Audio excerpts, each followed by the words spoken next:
का दिन महाराज सरस्वती का दिन, जिस दिन जो बच्चा पढ़ने में कमजोर होता है उसके हाथ से बसंत पंचमी के दिन सरसों के 31 फूल शंकर जी को चढ़ा दिए जाते हैं तो बच्चा पढ़ने में अव्वल निकल जाता है। उसके बच्चे को कभी नहीं कह सकते कि पढ़ने बैठ, वो खुद बैठेगा। केवल आज बसंत पंचमी का दिन, एक ही दिन चढ़ता है और बाकी के सरसों के फूल आपको मालूम है कि रोग मुक्ति के लिए तो होते ही हैं। ये तो आपको पहले भी वर्णन किया महाराज कि जब कोई एकदम रोग आ जाए और डॉक्टर एकदम बोल दे कि ये रोग भारी आ गया है और इसकी जांचें जाएंगी और फिर ये कुछ भी हो सकता है, तो क्या करा जाता था कि 108 सरसों के फूल लाकर तुरंत शंकर भगवान को चढ़ाए जाते थे महाराज। तो चढ़ाने के बाद में रिपोर्ट अच्छी आती है। ऐसा नियम है। कहीं ठेका कोई ठेकेदारी करते ना, जो ठेका भरते हैं कि भाई मेरा टेंडर आना चाहिए, मेरा ये काम होना चाहिए, मेरी मल्टी बनना चाहिए, या मेरा ये काम के लिए जानू ये काम फतेह होना चाहिए, उसके सबके हाथ फिर जोड़ने से अच्छा एक काम करो, बस 108 सरसों के फूल उठाओ, शंकर जी का उद्धतेश्वर महादेव का नाम लिखो और छोड़ दो, शिव जी के ऊपर एक एक कर चढ़ा दो, वो ठेका तुम्हें ही मिलेगा, वो काम तुम्हारे पास ही आएगा। सरसों का पुष्प समर्पित किया, भगवान शिव आनंद की राशि है। अब सरस्वती सुबह ब्रह्म मुहूर्त में और सरस्वती जब ब्रह्म मुहूर्त में निकलती है, वेद और माला लेकर स्मरण करती है महाराज, भ्रमण करती करती शारदा सरस्वती जब निकली,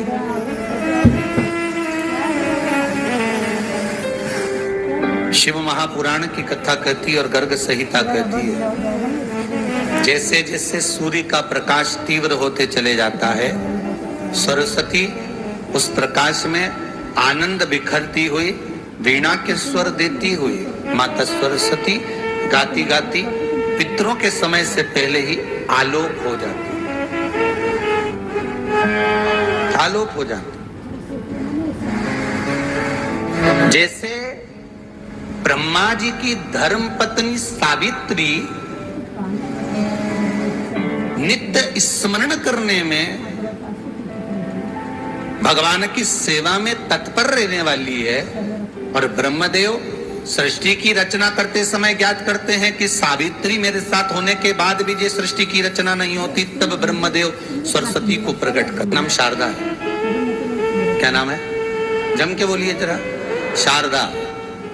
ये शारदा नाम कहां से पड़ गया? सरस्वती माता को शारदा नाम किसने दिया था? भाई नामकरण होता है तो हमारे यहाँ तो आज भी नियम है हमारा, ये बुआ कोई नाम बताती है, मामा जी कोई नाम बताते हैं और दादाजी कुछ बोलते हैं, कोई बोलेगा टिक्कू, कोई बोलेगा पिक्कू, कोई बोलेगा कुछ, सबके नाम अपने अपने रहते हैं, कोई प्रेम से क्या बोलता है। तो सरस्वती का शारदा नाम किसने प्रदान किया था? माता सरस्वती को शारदा संबोधन किसने दिया था? माता सरस्वती को शारदा का संबोधन किस समय पर प्रदान किया गया था? जिस समय पर शंकर और पार्वती भ्रमण पर निकल रहे थे और भगवान ब्रह्मदेव सरस्वती को ढूंढ रहे थे, और माता सरस्वती को ढूंढते हुए ब्रह्मा जब भगवान शंकर की साक्षी में पहुंचे हैं, तब भगवान शंकर से ब्रह्मदेव ने कहा, आप कहीं सरस्वती को देखें तो मुझे भेजिएगा, मेरे पास में भेजिएगा। शंकर भगवान ने उसी समय पार्वती से कहा, पार्वती, जैसे एक स्त्री जो पतिव्रता धर्म का पालन करने वाली है, एक नारी पतिव्रता धर्म का पालन करने वाली होती है, पति को परमेश्वर मानने वाली होती है, पति के चरणों का रसतत्व ग्रहण करने वाली होती है, तो वो पर पुरुष का स्मरण नहीं करती। उसी तरह एक पति जो अपनी अर्धांगिनी के साथ में रहे और अर्धांगिनी के साथ चले तो पर नारी का स्मरण नहीं होना चाहिए। तो एक काम करो पार्वती, तुम उस सरस्वती को बुलाना प्रारंभ करो। अब पार्वती जी ने कहा, सरस्वती तो मेरी बहन जैसी है, सरस्वती तो मेरी सखी जैसी है, अब मैं उसको अगर बुलाऊं आवाज दूं, अच्छा नहीं लगेगा। तो माता पार्वती जब ढूंढते ढूंढते ढूंढते ढूंढते शंकर भगवान के साथ में भ्रमण करती करती पहुंची, तो क्या देखती है माता पार्वती कि एक सरोवर के पास में माता सरस्वती बैठकर सरोवर में अपना मुखाग्रविंद देख रही थी। श्वेत वस्त्र था मेरा माँ का और बड़ी सुंदर गले में माला पहन रखी थी माता सरस्वती ने। और एक सरोवर में माता सरस्वती अपने मुख को जब निहार रही हैं, उस दर्पण के भाव में अपने प्रतिबिंब को देख रही हैं, तब उस समय पर माता पार्वती ने कहा, शारदा। सरस्वती को लगा कि मेरा संबोधन ये किसने कहा, पलट कर देखा। सरस्वती ने कहा, पार्वती तुम? हाँ, मैंने तेरा जो दर्पण में प्रतिबिंब देखा है, तेरा स्वरूप देखा, पर तू इतनी सुंदर है, इतनी सुंदर है, पर तेरा जल में जो स्वरूप देखा ना, वो नीला दिखाई दिया, थोड़ा सा श्याम दिखाई दिया, इसलिए मैंने तुझे शारदा कह दिया। आज भी हमारे मध्य प्रदेश के कटनी और सतना के बीच में मैहर में आज भी शारदा भवानी विराजमान है।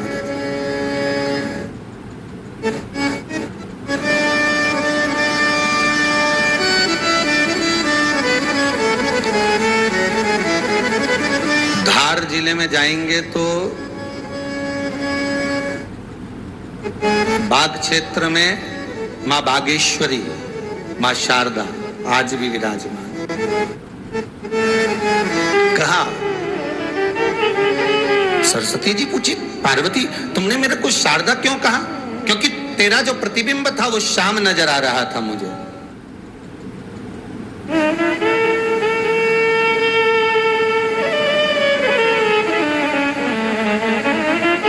उस प्रतिबिंब को देखकर मैंने तुझे शारदा का संबोधन दिया।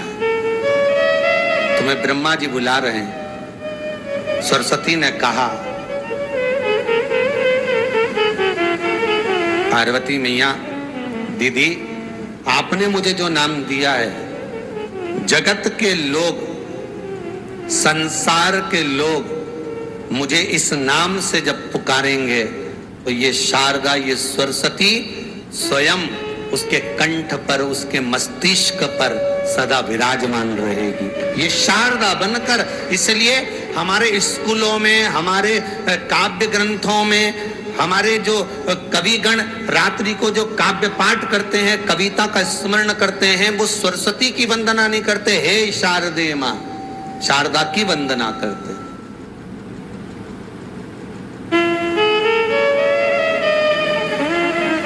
कभी आपसे कोई पूछ ले कि शारदा नाम पार्वती सरस्वती का कब पड़ा, तो आप बता सकते हैं कि ये माता शारदा नाम कोई सहज नहीं है। माँ ढूंढने के लिए जब निकली ब्रह्मदेव के कहने पर भगवान शिव के साथ भ्रमण करती, नाम का उच्चारण कोई सहज नहीं होता। कोई देखता होगा, दादाजी ने अगर किसी का नाम कुछ रखा है तो कुछ सोच के रखा होगा, पिताजी ने अगर कुछ रखा है तो उसके मन में कुछ आया होगा तो रखा होगा, मम्मी ने अगर कोई नाम रखा है तो उसने कोई विचार कर कर रखा होगा। कोई नाम अगर किसी का रखा जाता है तो उसके अनुकूल रखा जाता है कि हो सकता है कि वो नाम की क्या उसके मन में चल रहा होगा। तो शारदा का संबोधन कोई सहज नहीं है। माता सरस्वती का एक नाम शारदा हुआ, इसलिए संबोधन में सरस्वती कम शारदे मां ज्यादा बोला जाता है। आप कब्द पाठ कर लो, नाम जाप कर लो, स्मरण कर। मैं बहुत परेशान हो गई लक्ष्मी। लक्ष्मी जी ने सरस्वती जी से पूछा, क्यों परेशान हो गई सरस्वती, बात क्या है?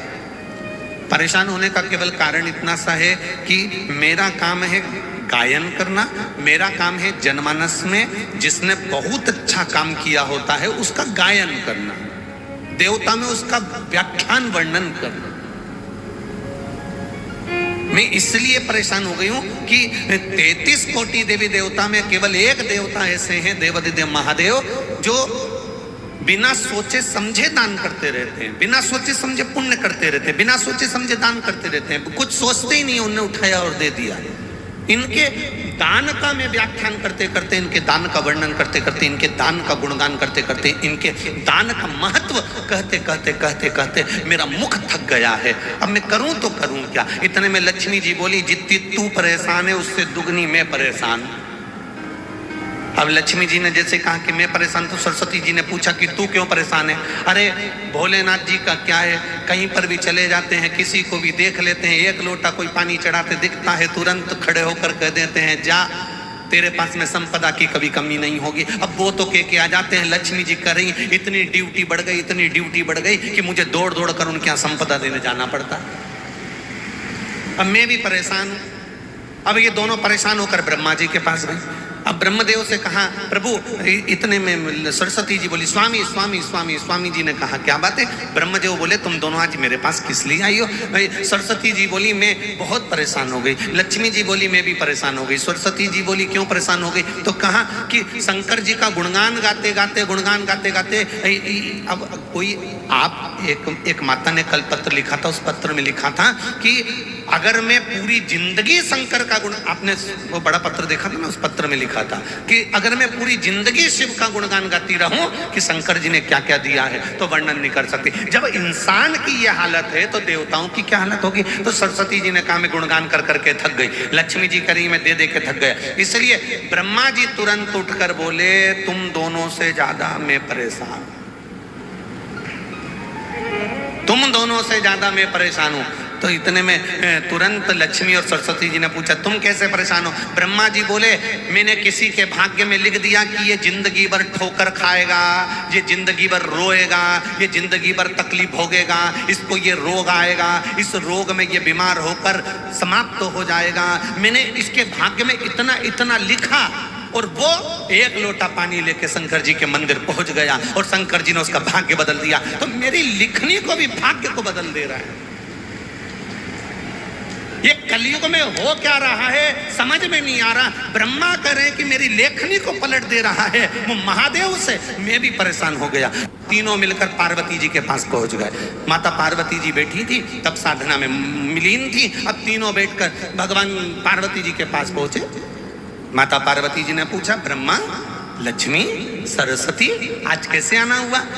सरस्वती जी बोली हम बड़े परेशान हो गए, तुम्हारे पति तब पुण्य कर रहे, तब पुण्य कर रहे, इतना दान कर रहे कि हम बोल बोल के थके जा रहे। लक्ष्मी जी दे दे के थकी जा रही है। अच्छा, और ब्रह्मा जी तुम कैसे आए? ब्रह्मा जी बोले मैंने ललाट पर लिखा था कि ये दुख भोगेगा, तकलीफ भोगेगा, कष्ट भोगेगा, इसकी किस्मत में कभी मकान नहीं रहेगा, इसकी किस्मत में कभी जमीन नहीं रहेगी, इसकी किस्मत में संतान नहीं रहेगी, इसकी किस्मत में ऐसा रहेगा। मैंने कितना कितना लिखा था। पर वो लोटा भर के शंकर जी को जल चढ़ाता है और देवाधिदेव महादेव प्रसन्न होकर उनके भाग्य को बदल देते हैं। हम तीनों परेशान हो गए, इसलिए हम अपनी नौकरी छोड़ने के लिए आए हैं। हमें अब यहाँ सर्विस करना ही नहीं, जब हमारी चले ही नहीं तो हम करके करेंगे क्या? पार्वती मैया आप कुछ कहो। पार्वती जी बोली मेरा पति मेरे कहने में कभी नहीं चलता, मेरे कहने में चले ही नहीं तो मैं बोलूं क्या उसको? वो मेरे कहने में चलते तो मैं कह देती। फिर भी अगर आप कह रहे हो तो मैं बात करती हूँ। पार्वती जी भी शिव जी के पास गईं। लक्ष्मी, सरस्वती, ब्रह्मा तीनों चारों शिव जी के पास गए। भोलेनाथ जी को एक लोटा जल चढ़ाया। शंकर जी प्रसन्न हो गए। प्रसन्न होते से ही बोले मांगो तुम्हें क्या चाहिए। इतने में ब्रह्मा जी बोले तुम ही देख लो, अब भी क्या भी हो गया। अब भी 1 सेकंड हुआ बस, तुमने पानी चढ़ाया और वो बोल दिया मांग क्या चाहिए। अब इतने में पार्वती जी बोली प्रभु बस इतना सा चाहिए। ब्रह्मा जी बड़े दुखी हैं। क्यों? इनने भाग्य में लिखा किसको ये दुख आएगा, इनने भाग्य में लिखा किसके यहाँ औलाद नहीं होगी, इनने भाग्य में लिखा किसको ये बीमारी आएगी, तुमने पलट क्यों दिया? ब्रह्मा जी तुम समझ नहीं सकते।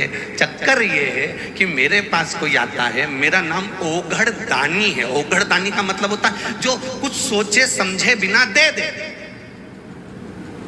ओघड़ दानी है मेरा नाम। तो ब्रह्मा जी बोले तो तुम्हारे पास जो हो वो दो ना।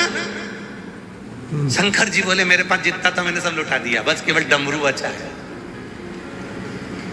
केवल अकेला डमरू और गले में सांप, त्रिशूल। और कोई भी अभी तक मंदिर में आया उसने आज तक नहीं किया कि तुम्हारा सांप दे दो। बोलो रे नोएडा वाले, तुमने कभी कहा हो जाकर कि तुम्हारा सांप दे दो? या तुमने कहा हो तुम्हारा डमरू दे दो या त्रिशूल, ना ना ना, आज तक कोई मंदिर में आके बोला ही नहीं कि तुम ये दे दो। जो भी आता है अच्छी चीजें मांगता है। तो शिव जी बोले मेरे पास जो था मैंने सब दान कर दिया, मैं तो खुद शमशान में रहता हूँ, वहां पर कुछ भी नहीं रहता, और गुफा के अंदर रहता हूँ, वहां भी कुछ नहीं रहता, इसलिए तो फिर तुम ये बोलना बंद कर दो। शंकर भगवान बोले मैं बोलता हूं, तुम देने जाते ही काहे हो? कौन ने कहा कि तुम जा? अरे प्रभु, तुम तो कहकर चले जाते हो कि जा, तेरे घर में संपदा की कमी नहीं होगी। अगर लक्ष्मी जी नहीं जाती है तो नारायण रुष्ट होकर बैठ जाते हैं और कहते हैं तूने मेरे शिव का कहना नहीं माना, आज से मैं तेरा मुख नहीं देखूंगा, इसलिए लक्ष्मी को तोड़ना पड़ता है।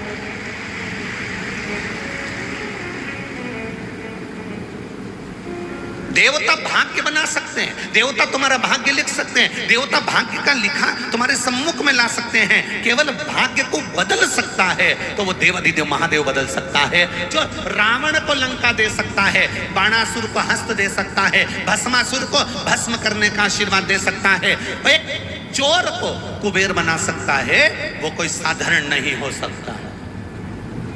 एक चोटे को जो चोरी करने शंकर के मंदिर गया है उसको कुबेर बना दिया।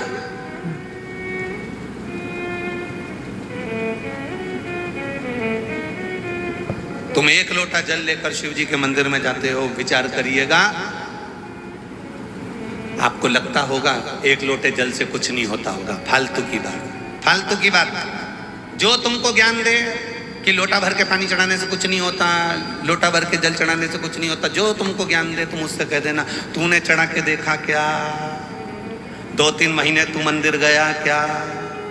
दिल से चढ़ाया क्या? अगर तू मंदिर तक नहीं गया तो हमको ज्ञान देने वाला भी तू नहीं है।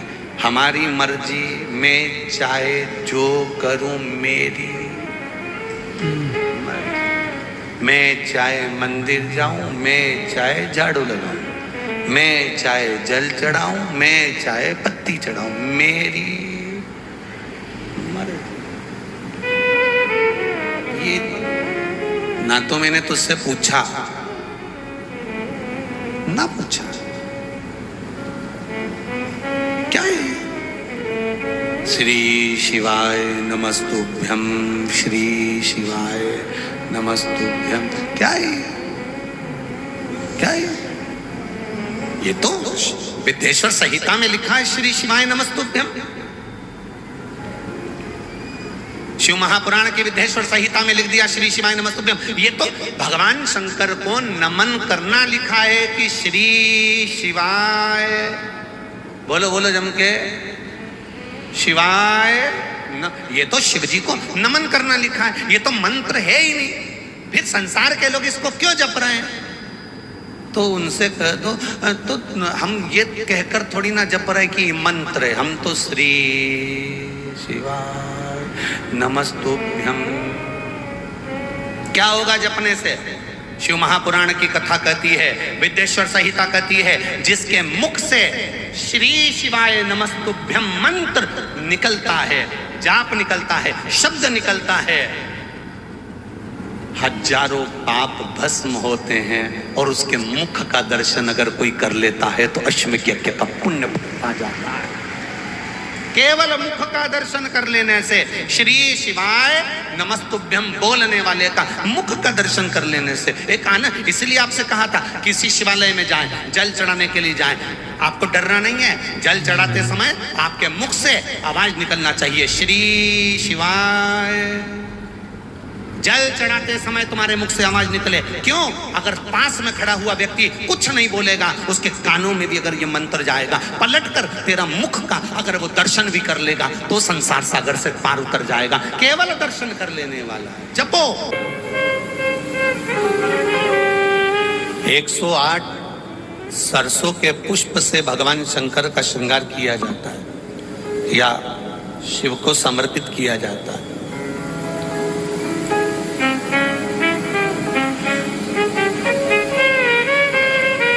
अगर डॉक्टर बोल भी देता है कि ऐसा लग रहा है कि कोई बड़ी बीमारी आने वाली है, शरीर में कोई ऐसा रोग आने वाला है कि ये बहुत बड़ा रहेगा, हम उनको हमेशा कहते आए हैं कि प्रयास करना कि बसंत पंचमी के दिन सरसों के फूल 108 शंकर भगवान को चढ़ जाएं, उसके बाद जांच करवाना प्रारंभ करो, बड़ी बीमारी नहीं आएगी, बाबा उसको टाल ही देगा। उसका नाम महामृत्युंजय है, उसका नाम ही महामृत्युंजय। और हमने पहले भी बैतूल की कथा में कहा था कि सरसों का जो पुष्प होता है, कोई आप कार्य करने के लिए जा रहे हो, कोई ठेकेदारी करने के लिए जा रहे हो, उसमें भी सरसों का पुष्प देवाधिदेव महादेव के लिए बहुत प्रबल होता है, बहुत।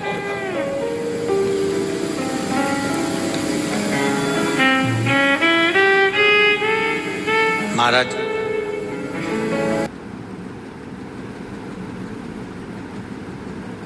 उठा ले उठा लो। तो भगवान बोले कोई झाड़ू है जो उठा ले? तो रोज रोज तो कह रही ना उठा ले उठा ले। तो भगवान कहा ठीक है, अब कल बोलेगी तो उठा लाऊंगा। उसने कल फिर, हे भगवान मैं तो थक गई, संसार में आके फंस गई, तू तो मुझे उठा ले। भगवान सामने प्रकट हो गए, अम्मा चल मैं तुझे उठाने आया। अम्मा बोली मैं मेरी थोड़ी ना कह, लकड़ी का गट्ठा उठा ले, लकड़ी का गट्ठा उठा, मैं मेरी थोड़ी ना कह रही। अम्मा बोले तू तो मेरे पीछे पड़ गया, मुझे उठाने आ गया, फालतू मैं। भगवान लक्ष्मी जी को देख के बोले बहुत चतुर है, पांडे तारा की है, साधारण नहीं है। कोई उठे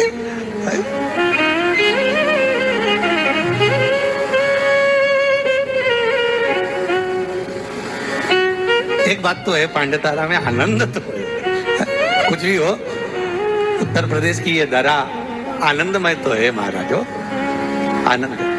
अब भगवान ने ब्रह्मा से कहा कि तुम बोलो, क्या तुम्हें सिर मिला? हाँ, आकाशवाणी हो गई, ब्रह्मा झूठ बोल रहे, ब्रह्मदेव असत्य बोल रहे हैं। असत्य बोल रहे हैं? हाँ, ब्रह्मा जी बोले आकाशवाणी झूठी है, ना मानो तो पूछ लो ये केतकी के पुष्प से। केतकी के पुष्प को भगवान ने लिया और पूछा क्यों केतकी के पुष्प? क्या ब्रह्मा जी को सिर मिला? क्या ब्रह्मा जी को मस्तक मिला? केतकी का पुष्प ब्रह्मा को मस्तक मिला जानकर केतकी का पुष्प बोला, हाँ ब्रह्मा को शीश मिला, ब्रह्मा को सिर प्राप्त हुआ है, ब्रह्मा को मस्तक मिल गया। हाँ, भगवान आकाशवाणी कर कर बोले कि ब्रह्मा जिस केतकी के पुष्प को लेकर आया है वो झूठ बोल रहा है। हे केतकी के पुष्प, भगवान शंकर कहते केतकी के पुष्प में तुझे श्राप देता हूं, सारे देवताओं पर तू चढ़ेगा पर शंकर पर कभी नहीं चढ़ेगा। और अगर कोई भूल से भी केतकी का पुष्प शंकर को चढ़ा देगा तो 1000 गौ हत्या के बराबर उसको दोष लग जाएगा। इसलिए केतकी का फूल सारे देवताओं पर चढ़ता है पर भगवान शिव पर नहीं चढ़ता, शंकर पर नहीं चढ़ता।